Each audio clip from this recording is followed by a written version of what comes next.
Why didn't you dump on video games enough? Well, I mean, why play video games? In 10 seconds, I can very quickly sum this up. There's a video game called Gran Turismo where you select which car you want to drive and select which road you want to drive, and then you sit in the house of your mother's basement and pretend to drive that car on that road. I, because I've done the work, pick the car I want to drive because I have all of them, and pick the road I want to drive, and I drive there, and I get to do it IRL. So it's a substitute for real life. That's it. That's it. So it's a lazy man's way of feeling like he's achieved something, because video games are made to be completed. Every level was designed, okay, let's make it this hard, but they need to complete it. Life, you can actually fail at. Life isn't made to be completed. Not everyone doesn't end up here. So ignore all that stuff you read on the internet about your time will come, be patient. No, everyone is born broke and dies broke. I would love to see you guys stream Street Fighter. That won't ever happen. I don't believe in streaming video games. I believe that if people are going to watch me, I'm going to give them something worth watching and give them some information worth hearing. Video games are entertaining and they're addictive because they're designed, and that's why I don't play them. Because even I will pick up a game, start playing it, and go, this is pretty fun. But it's like, but then what do you get? There's nothing at the end of it. There's nothing at the end of it. And what's actually interesting is that video games mimic achievement perfectly. Oh, I've leveled up. Oh, this, and they're giving you that joy and that dopamine from achievement, because it's much easier just to move your thumbs than to get up and get it in the real life. That's why people get addicted to them. So a whole bunch of people wasting their lives, man, and it's their prerogative, but it isn't my prerogative. And these are exact same people who complain at the same time. The only problem with video games is they are very fun, they are entertaining. I agree with that, and I understand why you guys like to play them all day. I could even play video games all day if I decided to. Yeah. The reason video games can be detrimental is because video games are the only thing in the world where, on your progress path, if you do not reach the pinnacle, you do not learn any skills which are translatable. So I'll give you an example. Let's say you decide to become a world champion kickboxer and you don't pull it off. Even if you don't pull it off, on your way you would have become stronger. On your way you would have met important people. On your way you would have become braver. You would have learned a whole bunch of things. Whereas with the video game, if you don't manage to get paid like you guys do, if you don't manage to get on the team, the day you finally give up, you have learnt nothing. Then you just wasted all your time.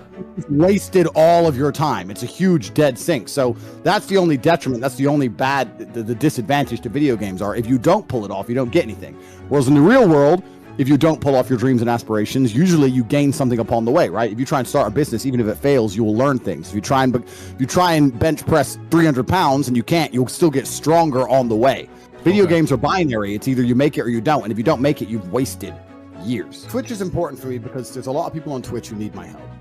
I'm sent from another dimension. I call myself Morpheus, saying I'm hacking the Matrix, but you can say it's the CERN wormhole, whatever you want to call it. It is the wormhole. I'm from another dimension, and I'm here to help the young men in the world. Good. It's amazing to me that young men will sit on Twitch and play video games all day long and spend all of their time trying to amass virtual currency so that they can spend that virtual currency becoming as big, strong, rich, important as possible. But in the real world, video games. But in the real world, they don't do the exact same thing. You're supposed to amass currency, and you're supposed to use your time cleverly to upgrade your character. IRL. Life is a video game. You don't need the games in and of themselves. And I have nothing against the guys I've been twitching with, but you're right. There's a very, very strange worldview where a man has no fundamental duty and no innate responsibility to defend a female who he loves in the event of a housebreaking. Once you stand there and say, well, she might be a better shot to me, that is the biggest cop-out BS. Well, his girlfriend is not a police officer. She's a Twitch streamer. His girlfriend is not an army super soldier. She's a Twitch streamer. I Googled who his girlfriend was. Correct. So why was he saying this? And that's the point. So it's actually a very dangerous worldview where men have no duty and no responsibility. Because the only thing that keeps the only thing that keeps the world functioning is when men have duty and responsibility to doing the hard things they're not supposed to do because they are men in and of itself. That's the reason it's women and children first on the lifeboat. The problem with the world today is that not enough men feel this duty. And this is a person with a huge influence, a huge channel, trying to broadcast to convince the world that you have no innate responsibility as a man, and I disagree with that. Also, we were disagreeing on the fact about women and how women should act in respect. He was saying that I was fearful for my girl to go to a club. It's not about that. It's not about fear. It's about respect. Truthfully, you need masculine competition around you. I can't imagine living my life without constant masculine competition. I said this endless times about why I'm living with my brother and my cousin still to this day. I love having all you guys come and visit me in the house. How I'm always going to live with men. And the reason for that is because there's a degree of competition which exists amongst men that doesn't happen when you have your chick there. If I move in with my chick, life's good. Life's great. Comfortable. There's dinner, there's breakfast, there's Netflix. snacks, we watching movies, endless sex. She's all, you want a massage? Yeah, fucking. And yeah, I'll still hit the gym because I'm me. But you don't have that brutality. You don't have that brutality of your brother walking in and saying, oh, how many? 500. You're a fucking loser. 600. And you got to do it, right? You need that competition amongst men, and you have to find a way to create your reality and make sure it already exists for you. And it really isn't that difficult. It's very much like the pawn chat I gave earlier. If you're a man who's competitive, you're going to find men to compete against. And everyone loves competition. Every single human alive, females love competition. They're checking their Instagram likes all day long. And men love competition because they're sitting on Twitch playing video games. It's just they're doing dumb shit, right? As a man, you have to sit there and say, I have to remove all the cheap dopamine, all the cheap replacements for what I'm actually looking for. I said this to Tristan the other day. The reason I don't play video games is not because I'm anti-video games. It's because they look fun as fuck. I see these video game videos and I'm like, that looks bad at what? Grenades. Call of Duty. Ross. Well, he's running in and out. It looks fun. And that's why I'm not going to play that. So what's going to happen is I'm going to end up good at that shit because I'm me. And I end up spending so many hours becoming good at something and believing that it matters when it doesn't. If I want to feel dopamine for being a badass, I'm going to do it the old school, hardest way. Bench press. That's not as fun, right? But at least, you know, if I really want to beat, me and Tristan have our own personal bench records in the house. I'm going to try and beat Tristan's record. And you have to stop chasing all the cheap dopamine, the cheap bullshit, and go back to the hard shit. And then you're going to improve your life. But you need to be living amongst competitive men and putting some competition in your life. And if you're a middle-class kid and you're sitting there, you need to look around at your friends and say, how am I competing with my friends? And in what regard am I competing with them? And if it's only video games and dumb shit, then you have the wrong friends. You gotta find better friends. As simple as that. I've said this many times in many different iterations on different podcasts, but I want to repeat it again. As a man, there is no easy life. If you're looking for an easy life, you should have been a girl. You made a mistake. Yep. Your life is not about being easy. Your life is not about being happy. Your life is always going to be difficult. All of the pain you feel, all of the sadness you feel, you're supposed to feel as a man, and you have two effective binary choices.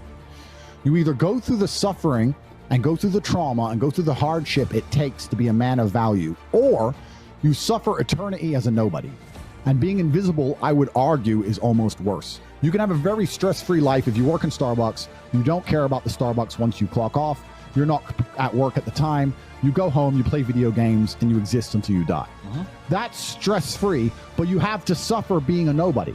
Alternatively, you can go out there into the world, try and implement your mark on the world, work hard, try to get rich, more money, more problems. You can try and start a business, the stress of that. You can lose your girlfriend because all you're doing is working. This is a new level of stress, a new level of trauma, but at least you'll be a somebody at the end of it. There's two ways to suffer. You either suffer to become a somebody, or you suffer as a perpetual and forever nobody. What did Napoleon say? He said, glory is fleeting, but obscurity is forever. Absolutely. Glory is fleeting, but obscurity is forever. And when he says fleeting, that's a really good point, because everything in life is rented, especially your glory as a man. When you have a good body, it is not a good body as complete. It's not finished. You haven't completed the task. You have rented that good physical condition. You must train every day to retain it. We're going to keep talking as normal. We're aware of the DDoS attack, and we're aware that new people can't join. However, for the 60 or 70,000 of you who are in the chat right now, good, you are seeing us, and we will continue this, and we will you'll be able to watch this in retrospect once it's uploaded. So we're aware of the DDoS attack. It's being worked on.